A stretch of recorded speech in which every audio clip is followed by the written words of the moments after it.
બીજી તરફ પાદરામાં પણ શંકાસ્પદ ચાંદી પૂનમે દેખા દેતા ગભરાટ ફેલાયો છે। પાદરાના લતીપુરા ગામમાં શંકાસ્પદ ચાંદી પૂનમે દેખા દીધી હોવાની વાત ફેલાઈ છે। શંકાસ્પદ ચાંદી પૂનમને કારણે એક 10 વર્ષના બાળક વિષ્ણુ માળીનું મૃત્યુ થયું છે।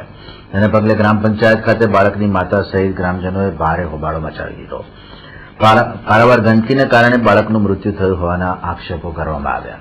દરમિયાન પાદરા તાલુકાના ટીડીઓ પીડી કોસમિયા, તલાટી, સરપંચ અને પાદરા તાલુકા પ્રમુખ સાથે વડોદરાની આરોગ્યની ટીમે ઘટના સ્થળે પહોંચી મામલો થાળે પાડ્યો।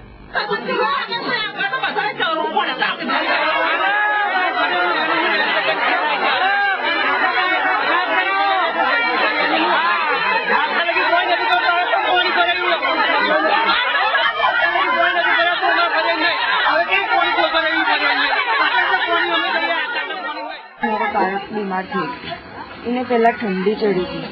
ठंडी चढ़ी गया पछी इन्हें एकदम ताव चढ़ी थी। ताव चढ़्या पछी इन्हें एकदम झाड़ा उल्टी वॉमिट बधु हाथे थई गयुं, ताणो आवा बाजी अंदर। पछी अमे राते होस्पिटल लई गया दवाखानामां, ते एडमिट कर्यो, 2 बोटल चढ़ावी तो मारा छोकराने हारुं न थयुं।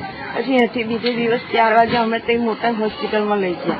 ત્યાં આગળ લઈ ગયા, સાહેબોએ બધી ટ્રીટમેન્ટ બી ચાલુ કરી। પછી 7 વાગે મારા એ થઈ ગયો, ઓફ થઈ ગયો। અમારા ફરિયામાં એટલી બધી ગંદકી છે કે અત્યાર સુધીના જે સરપંચો પહેલા જે બની ગયા છે એ સરપંચો સભ્ય બોડીએ કશું કામ કર્યું નહીં। અત્યારે હાલમાં તમે આવીને જોઈ લો કે કેવી હાલત છે અમારી ને ગંદકી પાણી બધું ભરે રહે છે। સરપંચે જોવા નહીં આવતું, પાણી એટલું બધું ભરે રહે છે કે પાણી ભરે રહી ગંદકી એટલી બધી પેદા થાય છે। એકનો એક છોકરો હતો, માસૂમ છોકરો, એને કોઈ હાજર તો છે જ નહીં। આજે તમે લોકો શું કર્યું? એ છોકરો ઓફ થઈ ગયો, એક્સપાયર થઈ ગયો છે ગંદકી, એ ગંદકીથી એક રોગ થયાથી જે પાણી ભરી જવાથી થઈ રહ્યું છે।